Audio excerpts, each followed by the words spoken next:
So hello साथीहरू, अनि त्यही हो होइन, गाली चाहिँ नगर्नु होला। म चाहिँ के भन्न आएको छु भने, अनि खासमा म चाहिँ किन नाङ्गे छु होइन, किन भेष लगाएको छुइनँ भनेर भन्नुहुन्छ भने, म चाहिँ खासमा के भन्न आएको छु भने, हामीले चाहिँ होइन बेलैमा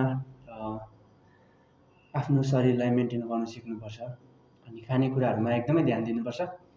अनि त्यही हो होइन, किनभने होइन लुते हुनु ठिकै हुन्छ, बरु राम्रो नहुनु होइन। लुते भएर घट्नु सिकुटे हुनु राम्रै हो, तर मोटाएर जति पनि मान्छेहरू होइन अब अहिले चाहिँ टन्नै खाने बसी खाने गर्छन्। अनि प्रायः गरेर सहर बजारको मान्छेहरू चाहिँ एकदमै धेरै मोटाएर होइन भुँडी लाग्छ यत्रो।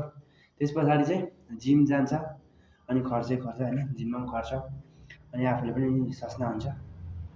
अनि सो त्यही भएर हामीले आफूलाई एकदम मेन्टेन गर्नुपर्ने जरुरत हुन्छ, सके नसके। सो त्यही हो।